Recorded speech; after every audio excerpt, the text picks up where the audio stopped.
Alright, guys, I'm back with another chapter of John. We're in John chapter 18, where it reads, Jesus completes his mission. And we're going to get right into it. After saying these things, Jesus crossed the Kidron Valley with his disciples and entered a grove of olive trees. Judas, the betrayer, knew this place because Jesus had often gone there with his disciples. The leading priests and Pharisees had given Judas a contingent of Roman soldiers and temple guards to accompany him. Now, with blazing torches, lanterns, and weapons, they arrived at the olive grove. Jesus fully realized all that was going to happen to him, so he stepped forward to meet them. "Who are you looking for?" he asked. "Jesus the Nazarene," they replied. "I am he," Jesus said. Judas, who betrayed him, was standing with them. As Jesus said, "I am he," they all drew back and fell to the ground. Once more he asked them, "Who are you looking for?" And again they replied, "Jesus the Nazarene." "I told you that I am he," Jesus said. "And since I am the one you want, let these others go." He did this to fulfill his own statement. "I did not lose a single one of those you have given me." Then Simon Peter drew a sword and slashed off the right ear of Malchus, the high priest's slave. But Jesus said to Peter, "Put your sword back into its sheath. Shall I not drink from the cup of suffering the Father has given me?" And Annas questions Jesus. So the soldiers, their commanding officer, and the temple guards arrested Jesus and tied him up. First, they took him to Annas, since he was the father-in-law of Caiaphas, the high priest at the time. Caiaphas was the one who had told the other Jewish leaders, "It's better that one man should die for the other people." Simon Peter followed Jesus, as did another of the disciples. That other disciple was acquainted with the high priest, so he was allowed to enter the high priest's courtyard with Jesus.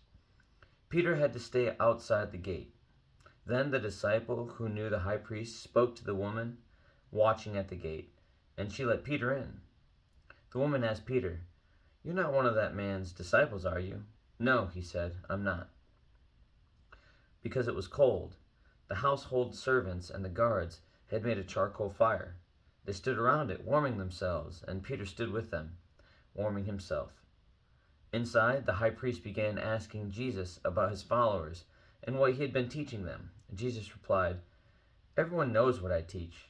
I have preached regularly in the synagogues and the temple, where the people gather. I have not spoken in secret. Why are you asking me this question? Ask those who heard me. They know what I said." Then one of the temple guards standing nearby slapped Jesus across the face. "Is that the way to answer the high priest?"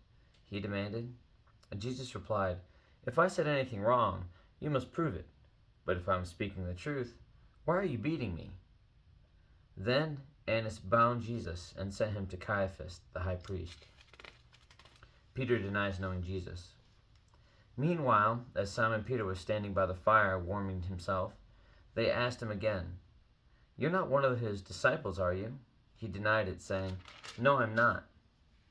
But one of the household slaves of the high priest, a relative of the man whose ear Peter had cut off, asked, "Didn't I see you out there in the olive grove with Jesus?" Again, Peter denied it, and immediately a rooster crowed. Jesus stands trial before Pilate. Jesus' trial before Caiaphas ended in the early hours of the morning. Then he was taken to the headquarters of the Roman governor. His accusers didn't go inside because it would defile them, and they wouldn't be allowed to celebrate the Passover. So Pilate, the governor, went out to them and asked, "What is your charge against this man?" "We wouldn't have handed him over to you if he weren't a criminal," they retorted. "Then take him away and judge him by your own law," Pilate told them. "Only the Romans are permitted to execute someone," the Jewish leaders replied. This fulfilled Jesus' prediction about the way he would die. Then Pilate went back into his headquarters and called for Jesus to be brought to him. "Are you the king of the Jews?" he asked him. Jesus replied, "Is this your own question? Or did others tell you about me?" "Am I a Jew?" Pilate retorted. "Your own people and their leading priests brought you to me for trial. Why? What have you done?" Jesus answered, "My kingdom is not an earthly kingdom. If it were, my followers would fight to keep me from being handed over to the Jewish leaders. But my kingdom is not of this world." Pilate said, "So you are a king?" Jesus responded, "You say I am a king. Actually, I was born and came into the world to testify to the truth. All who love the truth recognize that what I say is true." Pilate hands Jesus over to be crucified. "What is truth?" Pilate asked. Then he went out again to the people and told them, "He is not guilty of any crime. But you have a custom of asking me to release one prisoner each year at Passover. Would you like me to release this king of the Jews?" But they shouted back, "No, not this man. We want Barabbas." Barabbas was revolutionary. So, that is the end of John chapter 18. What really interests me, the differences between some of the Gospels, is the additional detail and in little conversations had when John talks about, and I don't know if it's just the way that it's worded, because it's obviously the same, a similar message, just not the exact same message. It's a similar message from a different perspective. When John talks, especially about after he's been handed over already to the Romans, and talks about how he talked in front of, Caiaphas and Pilate, it almost sounds like the chapter John, like that person was there witnessing it. Like actually there next to him as Jesus talked to his persecutors. And so it confuses me when I see those little bits of details that are added, and it's such great detail. Like the fact that, oh, hey, Jesus was struck for being sassy by one of the soldiers that was standing next to him. I don't remember reading about that in the previous ones. Just those little things, how that perspective changes just a little bit. I don't know if it's because that person was closer to that relationship or had heard from somebody else, or how they gathered that testimony. Because to my knowledge, all those that wrote this weren't with Jesus the moment that it happened. And so I'm curious as to how the details were collected about these moments. And I could be wrong about that, but just from my own understanding, I thought that was the case. And so to see those little discrepancies, I'm curious as to how these details were gathered when they wrote it.